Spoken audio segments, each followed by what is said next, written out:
Assalamualaikum warahmatullahi wabarakatuh.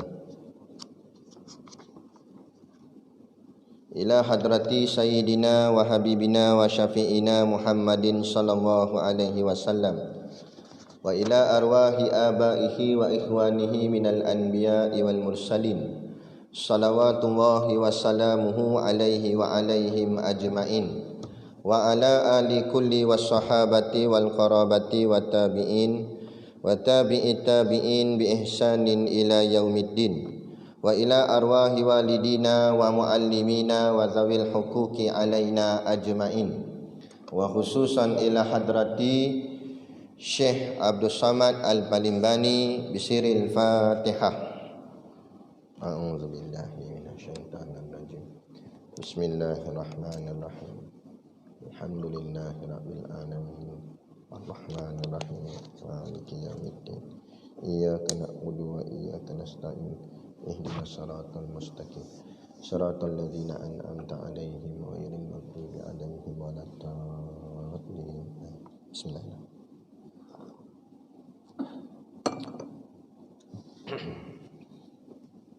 Bismillahirrahmanirrahim. Alhamdulillahilladzi anzala 'ala 'abdihil kitaba wa lam yaj'al lahu 'iwaja.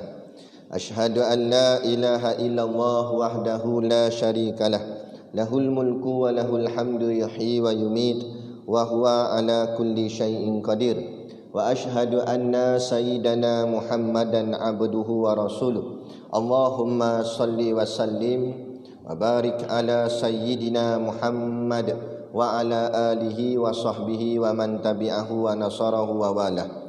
Subhanaka la ilma lana illa ma 'allamtana innaka antal alimul hakim. Rabbi shrah li sadri wa yassir li amri wa hlul 'uqdatam min lisani yafqahu qawli wa la haula wa la quwwata illa billahil aliyil azim. Amma ba'd. Alhamdulillah, kita sama-sama panjatkan syukur kehadраtillah Subhanahu wa taala yang dengan limpah dan kurnianya diizin oleh Allah Subhanahu wa taala pada kita pada malam ini untuk kita sambung semula pengajian kita yang sudah lama tertangguh, iaitulah kitab kita, kitab Sairus Salikin. Moga-moga dengan sambungan ini maka meningkatkan lagi akan keimanan kita kepada Allah Subhanahu wa taala dan seterusnya menambahkan amal ibadat kita kepada Allah. Dan bila bertambah amal maka bertambahlah pahala, bertambahlah kasih sayang Allah kepada kita. Maka dengan sebab sayang itulah Allah masukkan kita semua ke dalam syurganya nanti di hari akhirat kelak, insya-Allah. Amin ya rabbal alamin. Yang saya hormati pengerusi masjid dan seluruh saf kepimpinannya, para imam, para bilal, tok-tok siap yang tak dapat kita nak sebutkan namanya satu persatu, yang amat-amat disanjungi para asatizah, alim-alim ulama, tuan-tuan guru, ustaz ataupun ustazah yang mungkin hadir pada malam ini. Mohonlah ditegur kepada hamba yang fakir dalam bidang ilmu ini sekiranya apa yang disampaikan dan dikongsikan ada salah dan silapnya. Yang kita kasihi ayah-ayah, ibu-ibu, pemuda-pemudi muslimin dan muslimat yang dirahmati Allah sekalian. Baik. Kita sambung kitab Jawi muka surat 6. Kitab Rumi muka surat 6 juga. Kitab Jawi muka surat 7. Kitab Rumi muka surat 6. Qala al-muallifu rahimahullahu ta'ala wa nafa'ana wa iyyakum bi ulumihi fid daraini amin ya rabbal alamin. Kata pengarang kitab dan setengah daribadanya firman Allah Ta'ala, Kul hal yastawil ladzina ya'lamuna wal ladzina la ya'lamun innama yatadzakkaru ulul albab. Artinya, kata olehmu ya Muhammad, adakah bersamaan mereka yang mempunyai ilmu dan mereka yang tiada mempunyai ilmu itu, yakni tiada bersamaan orang yang alim itu dengan orang yang jahil. Hanya senya ingat akan Allah Ta'ala itu orang yang mempunyai akal.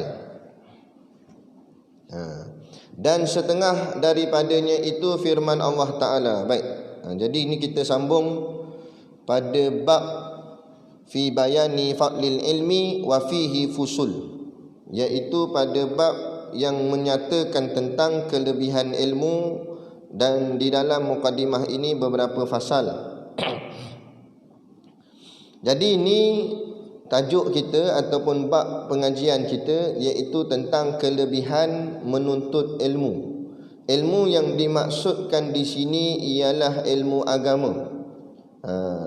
Ilmu dunia masuk juga, tapi tak seberat ilmu akhirat, ilmu agama. Ilmu dunia ni untuk menyelesaikan masalah dunia saja. Dunia bukan lama mana, kan? Contoh masalah dunia apa dia yang sangat besar sekarang ni? Wabak penyakit ni lah, COVID, corona ni. Ni masalah dunia. Tapi corona tak sabit dengan syurga neraka. COVID-19 ni tak ada kena-mengena dengan hal akhirat. Mati kerana corona pun bukan mesti siapa mati corona kena masuk neraka. Tak ada, hadis tak ada sebut. Jadi dia tak ada sabit. Macam mana besar pun masalah dunia, sebenar hakikatnya kecil sahaja di sisi Allah. Kena pegang gitu. Kita yang serabut. Sebab apa? Sebab kita meletakkan dunia besar dalam hidup kita. Padahal masalah dunia kecil je. Masalah yang besar ni masalah akhirat. Apa masalah? Kalau amal sikit, Allah sebut dalam Quran, fa amma man thaqulat mawazinuh fahuwa fi 'ishatir radiyah. Maka siapa yang timbangan baiknya berat, maka dia berada dalam kehidupan yang senang lenang nanti dia hari akhirat. Wa amma man khaffat mawazinuh, dan siapa yang ringan berat timbangan amal baiknya tu, timbangan baiknya tu, neraca timbangan amal baik ringan, fa ummuhu hawiyah, maka tempat kembalinya ialah neraka hawiyah. Itulah baru masalah. Balik jumpa Allah, berat tak berat timbangan amal baik kita, kan? Yang tu yang jadi masalah. Soal mati, memang semua akan mati. Sama ada kena corona mati, tak kena corona pun mati juga. Kullu nafsin dha'iqatul maut. Tiap-tiap yang bernyawa pasti akan merasai mati. Wa innama tuwaffawna ujurakum yaumal qiyamah, dan balasan kamu akan dibalas pada hari kiamat nanti, kan? Faman zuhziha 'anil nar wa udkhilal jannata faqad faz. Allah kata, siapa yang dijauhkan daripada neraka dan dimasukkan ke dalam syurga, faqad faza.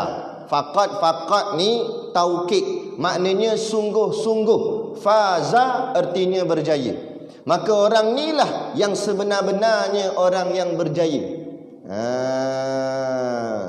Dia keluar daripada kuarantin 14 hari, dia kata alhamdulillah bebas, saya berjaya. Tu baru berjaya COVID, bukan berjaya boleh lepas daripada neraka Allah. Tu masalah kecil je. Jadi kita kena ubah mentaliti masyarakat. Jangan kita nampak berjaya ni dari sudut dunia. Hari ni orang nampak berjaya tu sebab rumah besar. Oh, berjaya dia ni, gaji pangkat besar ni, gaji kat 40,000 kan gaji. Pangkat datuk kan. Oh, ni orang berjaya. Tu bukan berjaya, itu datuk nama dia. Rumah besar bukan berjaya, tu panggil orang yang ada rumah besar. Kereta banyak bukan berjaya, tu panggil orang yang ada kereta banyak. Orang berjaya, Allah kata, orang yang dijauhkan daripada neraka dan dimasukkan ke dalam syurga. Faqad faza, kata Allah. Inilah sebenarnya orang yang sebenar-benar berjaya. Walaupun di dunia dulu rumahnya sengit tiangnya, walaupun rumahnya atap bocor, walaupun keretanya tak ada, naik motosikal, gaji kecil, tak ada masalah. Tapi kalau dia bertakwa kepada Allah, matinya menghadap Allah dalam keadaan hati yang bersih, maka dia adalah orang yang berjaya. Yaumala yanfa'u malu wala banun illa man atallaha biqalbin salim. Orang yang datang pada hari kiamat nanti, datang bertemu Allah, dan tak ada guna harta benda dan anak pinaknya. Kenapa Allah sebut harta benda dan anak pinak? Inilah jadi kebanggaan manusia masih hidup kat dunia. Harta benda dia bangga. Oh, harta aku banyak. Allah tak heran sikit hartamu banyak mana pun. Ataupun apa saja keturunanmu. Saya ni keturunan raja. Allah, kamu tak peduli keturunan raja ke, keturunan Nabi sekalipun, Said Sharifah pun, kalau tidak ada amal, amalnya ringan, akan dibakar dalam api neraka. Tak kira siapa. Tentu Allah kata yaumala yanfa'u malu wala banun illa man atallaha biqalbin salim. Pada hari itu tak ada guna harta benda dan anak bina melainkan orang yang datang bertemu aku dalam keadaan hati yang sejahtera. Maknanya siapa-siapa tak kira lah. Walaupun kita bukan Perdana Menteri, bukan ahli parlimen, bukan YB, kita rakyat biasa je, orang susah pula tu, tapi kita balik jumpa Allah dalam keadaan hati yang sejahtera, kitalah orang yang sebenar-benarnya yang berjaya di sisi Allah. Biar ubah. Ini anak tak apalah nak buat macam mana, dia gagal SPM. Gagal SPM bukan gagal selama-lamanya, bukan gagal segala-galanya. Ini penampar anak marah sangat. Patut nak nampak anak ni yang tak semayang, tu baru gagal. Walaupun jadi doktor peguam, jadi hebat kerjaya, tapi tak semayang, berjaya ke mana tu? Nah, tu kan berjaya, tu ikut telunjuk setan. Jadi kita kena ubah masyarakat. Soal dunia ni, siapa kaya miskin itu takdir Allah. Kita usaha dan ikhtiar saja. Memang semua orang tak nak miskin, nak kehidupan yang selesa. Tak apa, berusahalah kamu ke arah kehidupan yang lebih menyenangkan kamu. Tetapi ingat, kejayaan bukan duduk di situ. Kejayaan sebenar ialah kejayaan hari akhirat, iaitu orang yang diselamatkan oleh Allah daripada diazab dalam api neraka dan dimasukkan ke dalam syurga. Itu yang sebenarnya. Betul Allah sebut dalam ayat yang tadi sambungannya, wa mal hayatud dunya illa mata'ul ghurur. Apa maksudnya? Dan kehidupan dunia ini nak menjadi tipu daya bagi orang-orang yang lalai. Kan? Orang sonok dengan dunia ni. Itu semua orang yang kena tipu, kena kencing. Kan? Kena kencing dengan dunia. Nak kencing tak kencing macam mana? Masa kerja hidup dulu dunia. Tak datang masjid surau. Orang buat kuliah pengajian bainal maghrib wal isyak. Oh, dia sibuk overtime pula lagi. Kan? Sibuk dengan kerja. Akhirnya bila tanya kenapa tak datang masjid, Allah, Ustaz minta maaf Ustaz banyak kerja Ustaz, mesyuarat sana sini itu ini. Tak apalah. Bila nak datang pula, dia kata pencen nanti saya datanglah. Habis dah pencen, sibuk dengan kalut buat rumah pula, ambil duit simpanan dalam bank apa semua, KWSP lah apa bagai, nak buat keluar, nak pergi buat rumah di kampung. Rumah banglo lah, sebab orang kaya gaji banyak kan, rumah banglo sebiji dekat 2-3 tingkat. Jadi rumah tu besar, kata kontraktor, ini makan masa ni nak buat ni, sebab rumah ni saiz dia besar ni, kira-kira kurang-kurang kat 2 tahun baru siap. Dia kata tak apa 2 tahun ke 20 tahun pun tak apa, janji rumah aku ni rumah paling besar dalam kampung ni. Nak act ada, sebab orang kaya kan balik kampung kan. Jadi dia kata tak apa. Akhirnya 2 tahun lebih siap. Bila siap, nak kontraktor nak serah kunci ke tuan rumah. Jadi ambil gambar, sebab ini dikira hari bersejarah. Dia dapat kunci rumah baru. Nak bagi kuncinya, ambil gambar selfie. Lepas ambil gambar, ambil kunci, batuk 3 kali. Kak jatuh tu mati. Dan dia sempat dah duduk dalam rumah banglo dia tadi. Tak sempat. Mana dia balik? Baitut turab, kata Allah. Masuk ke dalam rumah tanah. Yaknilah, itulah rumah dia yang sebenar. Itu kata kena kencing dengan dunia. Kita pulun kau-kau hidup dunia ni sampai habis peluh, tak ada menitik dah peluh. Nak kuat sangat bekerja, lah kali mati, apa kita dapat? Bawa balik duit masuk dalam kubur. Bawa balik kereta masuk dalam kubur. Beli kereta mahal-mahal, bukan salah beli kereta mahal, tapi kalau manfaat untuk akhirat tak apa. Dah beli kereta mahal-mahal tapi tak sampai masjid juga, dah buat apa kereta mahal. Boleh buat masuk dalam kubur? Tak boleh. Kan? Yang nak bawa kita kepada akhirat ini adalah hal-hal ibadat kita. Banyakkan derma. Derma ni lah ibadat kita bank in duit kita untuk masuk ke akaun akhirat. Kan? Itu nak transfer ke sana, biar alam sana kaya sikit, ada banyak pahala dia. Tu baru betul. Dan sekarang nak bank in ke akhirat pula, tak payah di bank maybank, kat masjid je, tabung lalu kot depan. Tu ATM lah tu, dia masuk dalam tu, transfer. Baru bawa kepada hal akhirat. Mana tabung? Tak lalu lagi. Belum lagi. Betul tak? Baik. Batulah kata Syekh. Kan? Dia ambil daripada ayat Quran firman Allah. Qul, katakanlah wahai Muhammad. Allah tanya, wahai Muhammad, katakan, jawab. Allah nak suruh Nabi jawab. Bukan maksud Nabi tak erti, bukan maksud Nabi tak tahu. Tapi bila ada timbul persoalan yang Allah tanya ke Nabi, itu menunjukkan Nabi jawab tu untuk umat, supaya umat erti apa tu. Nah. Seperti inilah Allah tanya, kul, katakanlah, jawablah wahai Muhammad. Allah tanya apa? Hal tu maknanya adakah? Yastawil ladzina ya'lamuna wal ladzina la ya'lamun. Wahai Muhammad, aku nak tanya, adakah sama orang yang ada ilmu, orang yang mengaji dengan orang yang tak ada ilmu, yang tak mengaji? Allah tanya, adakah sama? Allah tanya ni bukan Allah tak tahu. Allah tahu dah, tapi Allah suruh Nabi jawab. Dan Nabi pun bukan tak tahu, Nabi pun tahu juga, tapi tujuan Nabi jawab untuk kita. Nak memberi faham kepada kita. Kan? Jadi Allah tanya, sama ke orang yang mengaji dengan orang tak mengaji? Maknanya sini menjadi persoalan, suruh kita fikir. Ibaratnya begini kata ulama, kata guru kami. Macam anak dia bergaduh dengan bapak, gaduh. Lah kali bapak dia bengang, bapak dia kata apa? Hang kenal dak aku siapa? Bapak dia tanya tu, adakah bapak dia tak tahu? Takkan anak dia kata, lah bapak akulah, takkan tak tahu kot. Tak. Tapi dia tanya, hang kenal dak aku siapa? Nak suruh anak tu fikir, hang cakap kau hajar ni dengan siapa ni? Ni bapak hang ni. Macam tu. Sama ke ayat ni? Allah tanya ni bukan Allah nakkan jawapan, tapi Allah nak kita fikir. Allah tanya, cuba jawab, adakah sama orang mengaji dengan orang tak mengaji? Tu. Nak suruh kita fikir. Kita pun fikir, mana sama? Orang ada ilmu lain, orang jahil lain. Tadi kita semayang. Kenapa? Kita semayang tadi hampir 2 staff setengah. 2 staff setengah.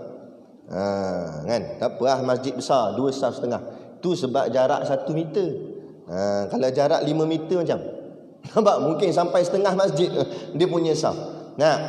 Jadi kita semayang ramai-ramai tadi, solat Jumaat ni maghrib. Sekejap kita nak semayang isyak pula.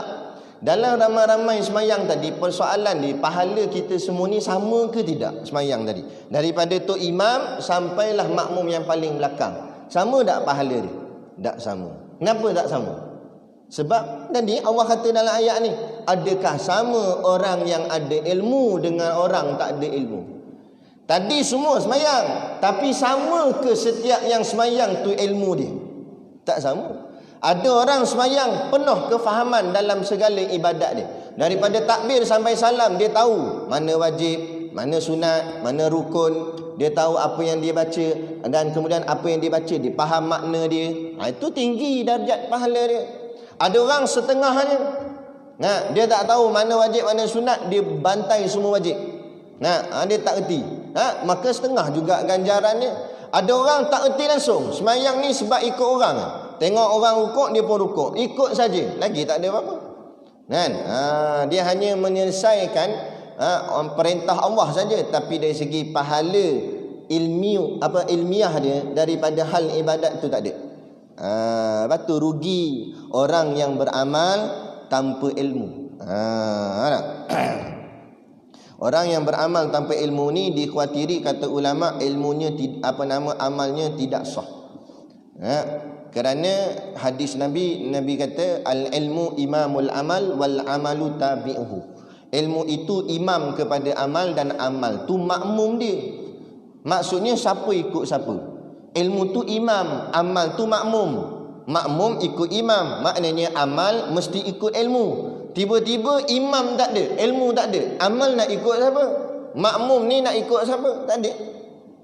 Jadi apa saja amal ibadat kita buat mesti berlandaskan ilmu, barulah amal itu dikira sah dan diangkat oleh Allah Subhanahu Wa Taala. Kalau tak, amal tu jadi sia-sia. Contoh macam bangun pagi, kita ambil uduk, ambil air basuh muka. Kalau tak faham kenapa pergi basuh muka, ambil uduk ni, apa tujuan dan sebagainya, sama macam apek jual sayur lah. Apek kapik bangun pagi basuh gak muka. Dah apa beza dengan kita kalau bangun pagi basuh muka gak?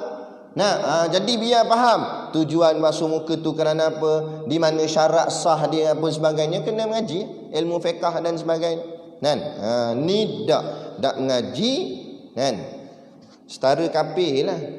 Kafir pun tak mengaji, tapi setara kafir boleh tahan kira. Kata ulama, laulal ilmu lakanan nasu kalbahaim. Kata ulama. Apa makna dia? Dia kata laulal ilmu, seandainya tidak ada ilmu, lakanan nasu, nescaya manusia itu kalbahaim, seperti binatang. Nah, kalau tak ada ilmu, manusia tu setarah binatang, kata ulama. Kenapa setarah binatang? Sebab binatang dia buat 5 perkara. Binatang dia makan, dia minum, dia kahwin, dia tidur, dia pergi kerja. Dia ada kerja kat kerbau macam bajak tanah kan, bajak sawah. Nah, ada kerja kat dia. Kemudian tidur, lepas tu makan minum, lepas tu mengawan. Dia buat 5 ni. Manusia kalau buat 5 ni, bau setarah lembu, bau setarah kerbau, bau setarah kambing. Maknanya setarah binatang. Tak layak bergelar khalifah seperti mana yang Allah sebut dalam Al-Baqarah ayat 30. Wa idh qala rabbuka lil malaikati inni ja'ilun fil ardi khalifah. Dan Tuhanmu berfirman kepada malaikat, sesungguhnya aku hendak menjadikan khalifah di muka bumi. Nak menjadikan pemimpin yang akan memimpin di atas muka bumi ni, menjadi kepala, menjadi orang cakap apa, pemimpin yang akan mentadbir akan alam ni. Dia buat 5 perkara, mana layak. Sebab tu kita kalau nak melayakkan diri mendapat gelaran hamba Allah atau menjadi khalifah Allah, menjadi pemimpin yang menegakkan agama Allah di atas muka bumi ni, dia tak cukup dengan 5 perkara ni saja. Sebab itu baru setarah makhluk lain ataupun binatang. Dia kena tambah lagi 2, iaitu berilmu dan beramal. 5 ni buat juga, makan buat, minum buat, pergi kerja buat, kahwin pun buat, tidur pun buat. Tapi tak cukup 5 ni, tambah lagi 2, berilmu dan beramal. Baru jadi 7. Barulah orang yang ada 7 perkara ni, baru layaklah dia menguasai ataupun menguruskan 7 petala langit, 7 petala bumi. Baru layak dipanggil khalifah. Sebab tu Allah buat langit 7 tala, bumi pun 7 tala. Sebab kena ada 7 sifat nak kawal dia. Bukan hanya makan minum, tapi bertambah dengan lagi 2, iaitu berilmu dan beramal. Kena mengaji lah. Lepas dah mengaji, kena beramal. Mengaji saja tak beramal tak boleh tak? Al-ilmu bila amalin kasyajari bila thamarin, kata ulama. Ilmu tanpa amal seperti pokok tanpa buah, tak ada faedah. Tanam pokok durian, orang lain semua ambil dah durian, dia tak ada bunga pun tak keluar. Lalah kali kata tebang pokok ni, tak ada faedah. Buat apa tanam? Orang lain tanam dapat buah, kita tanam tak dapat apa. Gitu juga orang yang berilmu, berjilid-jilid kitab, tapi bila Islam dihina, dia buat senyap.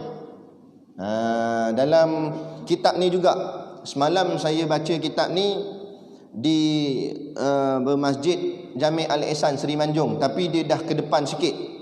Dalam kitab ni Syekh Abdul Samad ada sebutkan, iaitu golongan ulama rasmi, nama dia ulama rasmi mutajahil.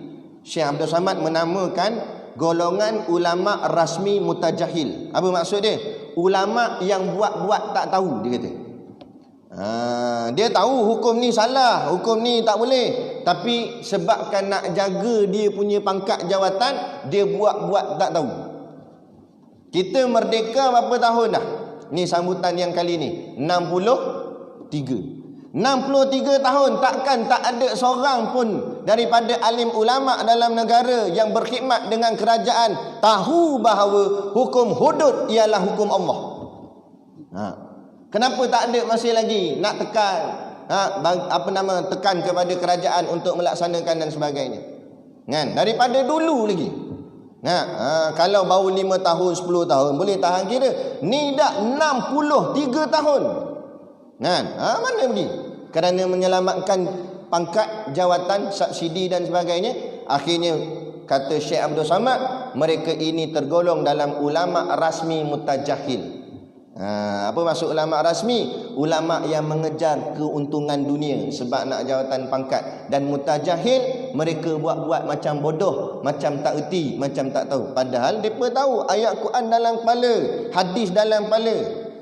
Bukan mengaji macam saya setakat pondok, mengaji sampai kolej, universiti, hebat-hebat, bawa balik segulung ijazah, takkan tak tahu kan? Tu kalau orang awam tak erti tak apalah, ni orang alim. Sebab tu Nabi kata, aku lebih takut sesuatu daripada Dajjal. Sahabat tanya, ya Rasulullah, apa lagi yang menakutkan daripada Dajjal? Sedangkan kami tahu Dajjal ni paling besar sekali fitnah, paling bahaya. Tak, Nabi kata ada lagi bahaya daripada Dajjal.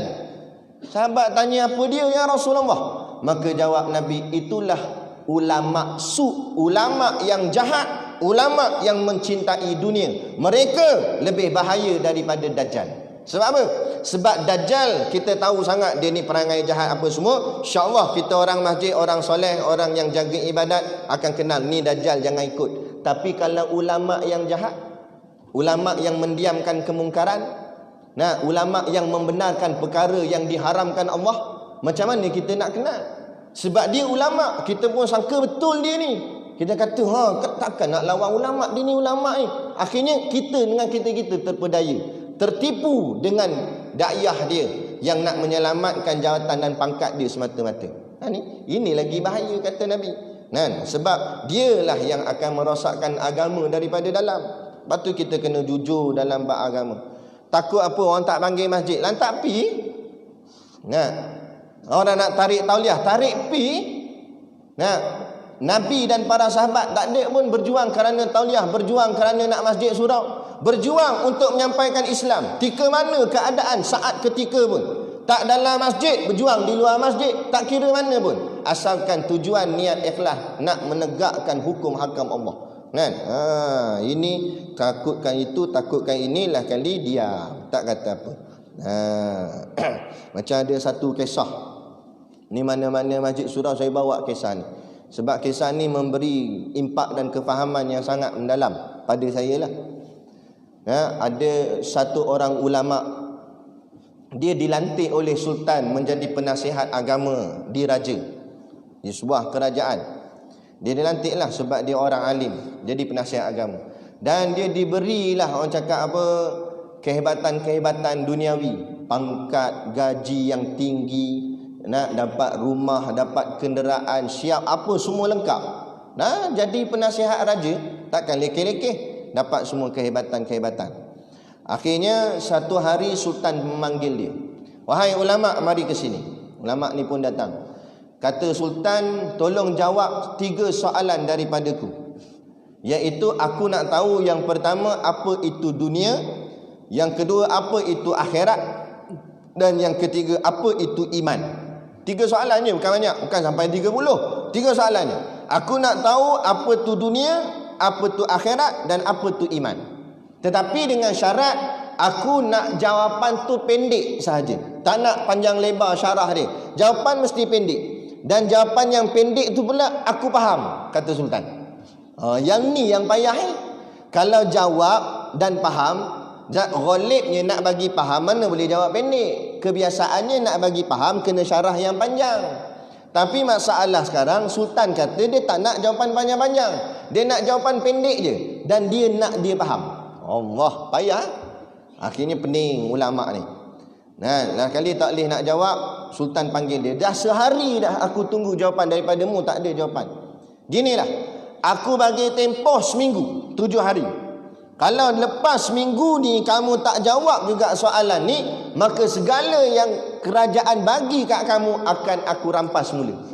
Pangkat ambil balik, gaji ambil balik, rumah ambil balik, kenderaan semua ambil balik. Jadi ulama ni mula risau sebab dia dah, orang cakap apa, dah hanyut dengan kesonokan dunia. Dia dah sonok dengan dunia, maka dia risau dunia ni akan hilang, pangkat dia ni akan hilang. Akhirnya dia keluar daripada istana dan dia cari ulama-ulama yang lain untuk nak tanya soalan ni. Mana tahu ada ulama lain yang boleh berikan pada dia jawapan. Dia pergilah jumpa, pergi pondok mana pondok sini, jumpa tok guru ni, jumpa tok guru ni. Dia pun alim dah, dia pun tok guru gak, ulama besar gak. Tak, tapi sebab nak jawapan yang ringkas tu. Rata-rata ulama lain semua jawab panjang-panjang lebar. Nah, dia kata tak boleh, sultan nak jawapan pendek. Ulama yang lain jawab, mana boleh. Kalau jawab pendek nanti tak faham. Jawapan ni mesti panjang lebar. Tak boleh, dia kata. Sultan nak jawapan pendek ke? Akhirnya buntu dia. Macam mana dia nak jawab depan sultan? Akhirnya semakin hari semakin berlalu. Sampailah hari yang terakhir, hari last. Malam ni, esok lah dah. Kalau esok tak jawab juga, segala akan dirampas. Jadi dia pun termenung hari tu. Tengah hari dia duduk di bawah sepohon pokok waktu tengah hari, lebih kurang. Dalam dia duduk tengah termenung mikir masalah ni, dia mikir Allah habis ha. Kereta Alphard aku kena ambil, habislah jawatan aku. Nak duduk masjid balik lah, main kuliah bulanan gitu, main kod sampul je lah bani. Nak dah tak dapat dah kehebatan pangkat masa jadi penasihat diraja. Lah kali tiba dekat dengan tempat dia termenung tu ada kebun. Ada satu orang pakcik sedang mengusahakan kebun dia. Jadi pakcik tu pun perasan, pakcik tu panggil dia, "Nak mari sini. Makan dah ke belum? Nampak murah macam ni." Dia kata, "Tak makan lagi." "Macam mana nak makan? Saya ni dibelenggu dengan masalah yang sangat besar." Dia kata, "Kalau gitu ginilah, makan dengan saya." Jadi dia ajak pakcik tu ajak ulama ni makan. Pakcik ni tak kenal ulama ni. Dia makan sekali. Dalam duk makan tu ulama ni pun terdetik fikiran dia. Cuba aku tanya pakcik ni, mana tahu dia boleh jawab. Dia pun sambil-sambil makan dia kata, "Pakcik, saya dah buntu idea dah ni. Kan, saya ni ada masalah. Ada orang dia tak mengakukan depan pakcik tu bahawa dia ni penasihat agama. Cuma dia katalah saya ni ada masalah. Ada orang tanya saya 3 soalan. Dia nak jawapan tu pendek dan ringkas. Saya tanya habislah ulama-ulama lain semua jawab panjang lebar. Jadi saya tak kiralah siapa saya jumpa saya tanyalah. Termasuk pakcik. Tak apalah, tukang kebun pun tukang kebun lah. Jadi saya nak tanya pakcik. Yang pertama, apa itu dunia? Yang kedua, apa itu akhirat? Dan yang ketiga, apa itu iman?" Pakcik ni jawab ni. Pakcik dia kata, "Allah, ingat soalan payah sangat. Kacang goreng je soalan ni senang," kata dia. "Bukan payah sangat, senang je." Kalau senang apa dia pakcik? Maka pakcik ni jawab, "Dunia itu ialah apa saja yang kamu akan tinggalkan." Tu dunia. Jawapan dia pendek je, tapi betul. Dia kata makna dunia, apa saja yang kamu ada dan yang kamu ada tu akan kamu tinggalkan. Tu dunia. Pangkat kamu akan tinggalkan. Harta kamu akan tinggalkan. Rumah kereta kamu tinggalkan. Termasuk bini dan anak-anak kamu pun. Kamu mati, kamu akan tinggalkan mereka. Itulah semua dunia bagi kamu. Dia kata pakcik ni. Oh betul lah, dia kata. Kemudian dia tanya soalan kedua pakcik. Apa tu akhirat? Maka pakcik ni kata, akhirat adalah apa-apa yang kamu nak bawa ke alam sana. Tak kira lah apa pun. Apa saja yang kamu nak bawa ke sana, itulah panggil akhirat. Semayang kamu, puasa kamu, sedekah kamu, umrah haji kamu, korban lembu kamu, apa saja yang kamu buat untuk nak dibawa ke alam sana, itu dipanggil akhirat. Betul lah dia kata. Jawapan pendek. Inilah aku nak jawab kat sultan nanti. Sonok dah dia. Sebab 2 soalan dah terjawab. Daripada 7 hari tadi tak boleh jawab, ni dapat dah. Setelah kali dia kata, soalan ketiga pakcik, apa itu iman? Pakcik tu kata ginilah, aku nak makan ni. Jadi soalan 3 aku tangguh. Pasal nanti aku jawab. Sekarang kita makan dulu, pas makan kita semayang zuhur. Sabarlah nak, dia kata. Tak apalah, dia ni sanggup tunggulah sebab nak dapat jawapan. Tunggu. Mayang zuhur, pakcik tu selesaikan kerja dia kat kebun. Habis masuk waktu asar, nak mayang asar. Lepas mayang asar, teruslah. Dia ni kata, pakcik, apa jawapan yang ketiga? Soalan ketiga. Pakcik kata nak jawab lepas asar. Dalam waktu tu, pakcik ni dia ada bela beberapa ekor anjing. Anjing yang digunakan untuk jaga tanaman. Dalam Islam, anjing kita bela untuk jaga kebun dibenarkan. Yang diharamkan anjing yang kita bela untuk main dalam rumah. Itu baru malaikat tak masuk rumah. Kan? Tapi sakat jaga kebun boleh. Jadi pakcik ni dia ada anjing yang jaga kebun. Jadi anjing tu pula waktu tu tengah makan sisa-sisa makanan yang depa makan masa zuhur tadi. Kan depa makan nasi tadi, jadi tinggal tulang-tulang, baki-baki makanan tu longgok kat tempat sampah, anjing tu makan situ. Jadi kata pak cik ni, nak, kalau kamu nak jawapan yang ketiga, apa itu iman, syaratnya kamu kena makan dengan anjing tu. Jadi termenung, dia ni ulama, orang yang sangat alim. Dia pun menung, dia kata, mana boleh makan? Anjing ni najis mughalazah, najis berat. Kalau aku makan dengan dia, aku makan dengan najis. Najis mughalazah, najis berat. Kalau najis ringan boleh tahan kira, ni dah lah najis berat pula tu. Hui, payah ni. Tapi kalau aku tak makan, habislah dunia aku. Pangkat aku kena rampas, jawatan aku kena ambil, rumah kereta aku kena ambil. Hui, lagi masalah dia kata. Nak tak nak kena makan lah.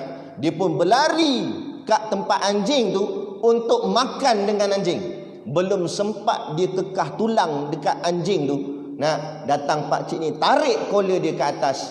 Pak cik ni kata, wahai anak, inilah dia iman. Orang kalau ada iman, dia sanggup hilang segala pangkat jawatan dunia dia demi nak menyelamatkan iman dia, kerana takut melanggar perintah Allah. Tapi orang kalau tak ada iman, dia sanggup hilang iman dia dan dia buat apa yang Allah larang kerana nak selamatkan dunia dia. Inilah dia, termenung ulama tu. Pada hadir ulama dah. Tapi bila dalam hati melekat hubbud dunia, cinta dunia, inilah yang Nabi kata, hubbud dunia ra'sun kulli khati'ah. Cinta dunia kepala segala kejahatan. Kalau ulama pun boleh tertewas dengan dunia, apatah lagi kita orang biasa. Sebab tu jaga-jaga. Pentingnya mengaji dan juga beramal. Jangan hanya mengaji tapi tak beramal, jadi macam ulama tadi. Ilmu banyak, tapi bila orang suruh langgar hukum Allah, langgar sanggup sebab dunianya.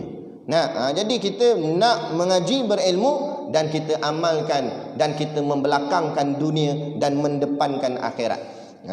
Orang yang meletakkan dunia di hadapan, dia akan membelakangkan akhirat. Tengok orang berniaga, kalau kira nak untung, menipu pun dia sanggup. Betul tak?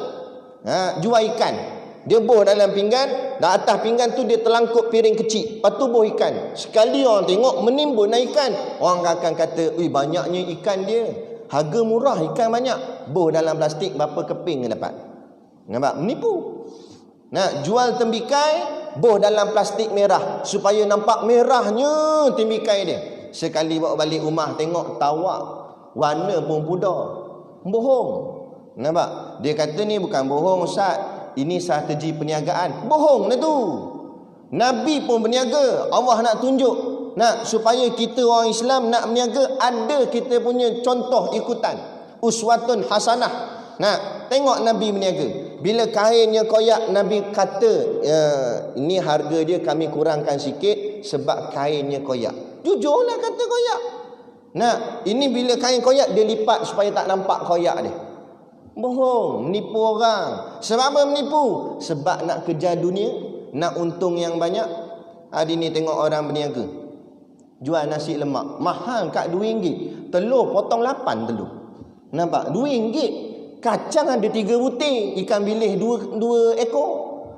Tapi harga mahal. Bohong. Adakah modal dia sampai macam tu? Sampai bohong sangat. Jual air kat sampai RM2, RM1.50. Padahal buah air pahit gitu je. Ni sebab itulah tak berkat. Sebab tu berniaga, koi lama bukan koi untung, koi macam tu. Walaupun duit dia banyak dapat hasil, tapi tak berkat, akhirnya hidup jadi susah. Orang patut lagi kuat berniaga, lagi jadi kaya, jadi lagi elok, jadi elok. Ni tak, lagi susah, lagi susah, lagi susah. Payung sampai bocor, tak boleh nak tukar dah payung baru. Sebab duit tak ada. Memang nampak hasil tu masuk banyak, tapi Allah buat tak berkat, Allah buat bagi susah. Tengok-tengok dapat untung, kereta rosak, itu rosak, ini macam-macam, duit nak kena keluar bayar itu bayar ini. Tu tanda tak berkat lah tu. Ada orang gaji kecil 800 sebulan, tapi cukup buat makan sebulan. Kadang-kadang sampai 2 bulan pun cukup. Gaji kecil 800, bukan 8,000. Orang gaji 8,000 belum tentu cukup. Ada orang gaji 800 cukup. Sebab apa? Berkat. Dia buat kerja ikhlas, sungguh-sungguh, bukan takut dengan bos, takut dengan Allah. Ini takut dengan bos. Ada bos buat elok, tak ada bos buat lebih kurang. Inilah kata Allah dalam Quran, Qul hal yastawil ladzina ya'lamuna wal ladzina la ya'lamun. Katakanlah wahai Muhammad, sama ke orang yang dalam hatinya ada agama, ada ilmu, ada kefahaman Islam dengan orang yang tak ada? Bila tak ada, Islam tak ada dalam hati, ilmu agama tak ada dalam hati, sukati nak buat apa pun. Batu pesan guru kami, Tok Guru Siddiq Noh, dia kata, ingat wahai anak-anak muridku, kamu nak buat apa buatlah, tapi ingat sediakan jawapan depan Allah Ta'ala. Nak buat apa buatlah, nanti kamu nak ambil duit orang ke, nak ambil hak orang, ambil tak apa. Bukan maksud kita bagi lampu hijau, tak. Tapi ingat, kamu akan ditanya oleh Allah nanti di hari akhirat.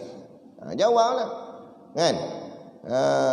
Macam soal ni lah, macam saya pernah sebut, jabatan agama sekalipun, kan?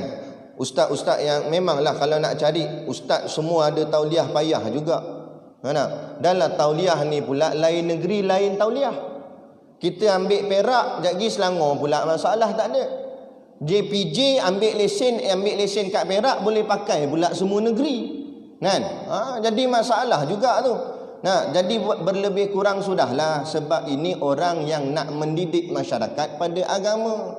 Nah, dipanggil tasammuh dalam bahasa Arab. Maknanya berlebih kurang, bertoleransi. Sebab ini nak buat kerja agama. Yang nak serius sungguh, no, yang cegah maksiat di taman-taman tengah malam, nak berdua-duaan dan sebagainya, di pusat-pusat mengurut, dalam tuntah luar tulis mengurut, dalam mengurut apa tak tahu. Nak pergi cek yang tu patut serius sungguh, sebab ini terang-terang haram. Nah, ini jelas haram. Ada pun ustaz-ustaz mengajar, kalau dengar ada aduan apa yang diajar tu sesat, tak apalah nak ambil tindakan. Ni tak ada apa-apa, tak apalah, buat lebih kurang sudahlah. Dalam masyarakat dalam keadaan jahil, masyarakat dalam keadaan tak erti, kemudian disekat pula majlis ilmu, majlis agama dan sebagainya. Siapa nak bertanggungjawab? Ingat, Allah akan persoal, Allah akan tanya. Kan? Jadi nak buat apa buatlah, tapi ingat sediakan jawapan depan Allah Ta'ala. Bunyi dah ke? Isyak dah? Isyak dah? Cepat isyak. Kita habiskan sikit. Innama yatadzakkaru ulul albab. Allah sambung. Bunyi dia macam kat hospital tu. Tik mati tu kan. Baik, innama yatadzakkaru ulul albab. Allah kata. Sebelum tu Allah tanya, kata olehmu wahai Muhammad, adakah bersamaan mereka yang mempunyai ilmu dan mereka yang tiada mempunyai ilmu? Maka jawabnya, yakni tiada bersamaan orang yang alim itu dengan orang yang jahil. Tak sama orang alim dengan orang jahil. Dan kemudian Allah kata, innama yatadzakkarul ulul albab. Hanya senya, kalau jumpa dalam ayat Quran ataupun hadis perkataan innama, itu maksudnya hanya senya. Tidak yang lain, mesti itu. Hanya senya yang ingat akan Allah Ta'ala itu ialah orang-orang yang mempunyai akal. Maksud orang yang mempunyai akal ni, orang yang berfikir, orang yang ada ilmu. Nak buat satu benda dia akan fikir dulu. Inilah orang yang dikira sebagai orang yang mengingat Allah. Ni yang dipanggil zikrullah. Bukan zikrullah itu dengan pegang tasbih sampai putus tali tasbih. Bukan tu. Mana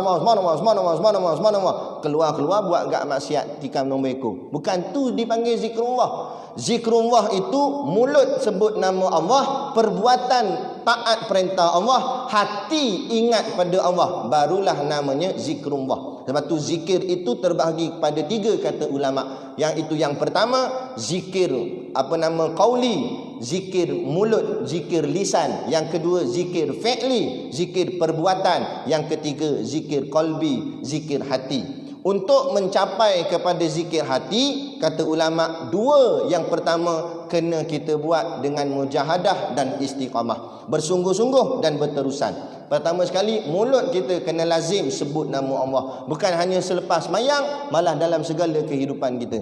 Bila orang ajak kita makan kenduri, jawab insya-Allah. Ya, gitu. Biar main nama Allah selalu. Nah, nampak benda yang menakjubkan, masya-Allah. Nak mendengar berita yang orang cakap apa mengerikan ke apa ke, inna lillahi wa inna ilaihi rajiun, dapat musibah dan sebagainya. Apa-apa pun biar ada nama Allah yang kita lafazkan. Sikit-sikit sebut nama Allah, sebut nama Allah. Itu tanda mulut sudah mengingat Allah. Kemudian zikir fi'li, perbuatan. Zikir fi'li itu melaksanakan dari segi perbuatan zahirnya, menunjukkan dia taat pada Allah. Tanda bila dilaungkan azan, tinggalkan sekejap kerja-kerja kita dan hadir ke rumah Allah untuk melaksanakan tuntutan yang diperintahkan Allah. Itu tanda perbuatannya ingat pada Allah. Sembahyangnya, nak ibadah puasanya, apalah tak kira lah, sanggup korbankan hartanya. Nak bila sampai hari raya korban, keluarkan. Kalau mampu keluar beli seekor terus 4,000 atau 5,000. Kalau kurang mampu, keluarkan 650 atau 700. Nah, sepatutnya bila sambut raya korban, dia lagi besar daripada raya Aidilfitri. Nah, sepatutnya raya korban setiap orang daripada kita kena masuk sebahagian sekurang-kurang. Sebab apa? Sebab kita bukan taraf miskin, bukan taraf sampai tak ada duit. Nah, apa salahnya start daripada contoh daripada sekarang, setiap 1 bulan ambil daripada gaji kita, simpan 100. Betul tak? Simpan 100. 6 bulan dah 600, 7 bulan 700, simpan 700 tu. Ini untuk niatkan 700 ni aku simpan ni nak buat korban tahun depan satu bahagian.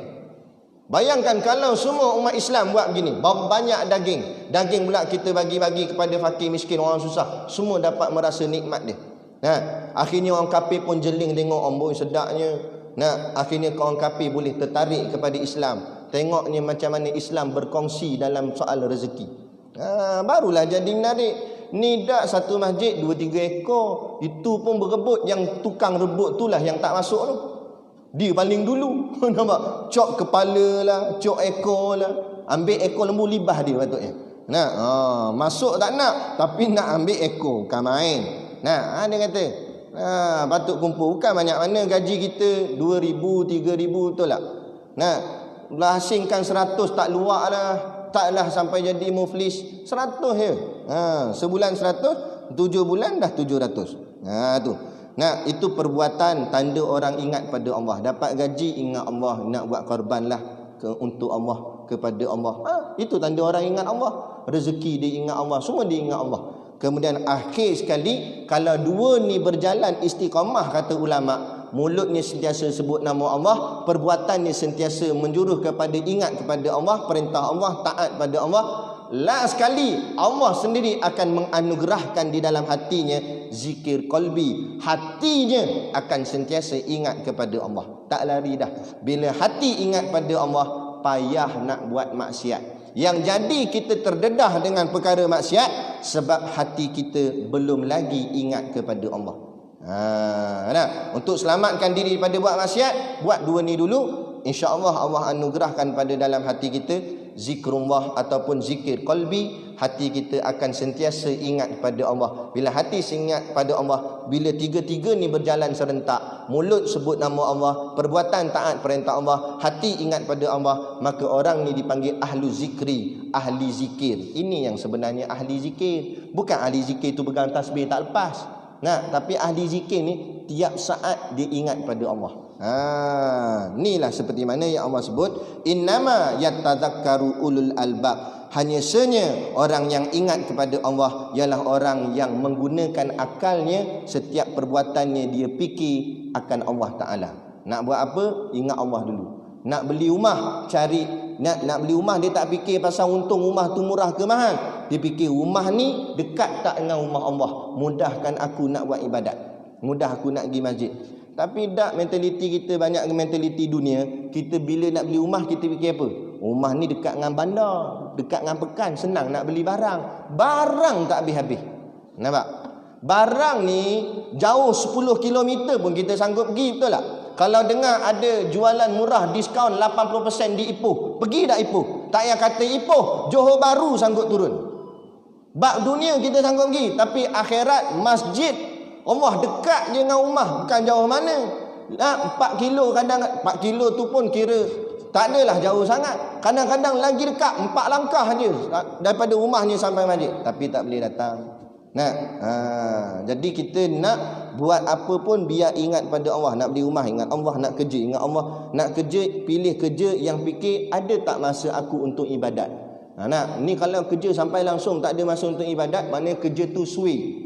Kerja tu tak ada faedah, kerja tu tak ada manfaat walaupun gajinya 14 kali ganda sekalipun. Kita kena pegang macam tu. Inilah orang yang beriman, orang Islam, orang yang bertakwa. Barulah layak untuk dimasukkan oleh Allah ke dalam syurganya, insya-Allah. Jadi kita berhenti setakat ni dan kita akan sambung. Dan setengah daripadanya itu firman Allah Ta'ala, innama yashallaha min ibadihil ulama. Berhenti situ pula.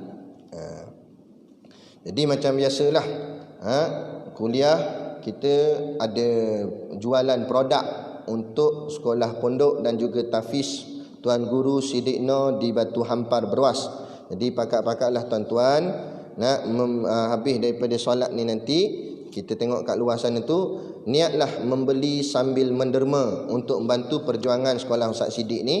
Moga-moga dengan bantuan tuan-tuan ini kami dapat meneruskan sekolah kami dan menghasilkan pelapis-pelapis ulama pada masa-masa akan datang untuk membimbing ummah pada masa-masa akan datang, khususnya di negeri kita Perak dan umumnya di seluruh negara dan seluruh dunia, insya-Allah. Jadi cukup sekadar tu. Wabillahi taufik wal hidayah. Assalamualaikum warahmatullahi wabarakatuh. A'udzu billahi minasyaitonir rajim. Bismillahirrahmanirrahim. Alhamdulillahirabbil alamin wassalatu wassalamu ala asyrafil anbiya'i wal mursalin sayyidina Muhammad wa ala alihi washabihi ajmain. Allahumma taqabbal minna salatana wa du'aana innaka antas samiul alim wa tub alaina innaka antat tawwabur rahim. Allahumma ja'al dinana dinan nabi Muhammadin sallallahu alaihi wasallam wa islamana islamal muslimin wa imanana imanal mu'minin wa salatana salatal khashiin wa a'malana a'malas salihin wa niyyatana niyatal mukhlisin wa dhunubana ya Allah dhunubal mustaghfirin wa hayatana hayatal ulama wa mautana bi mautis syuhada wa dakhinal jannata ma'al anbiya'i alaihimus salatu wassalam.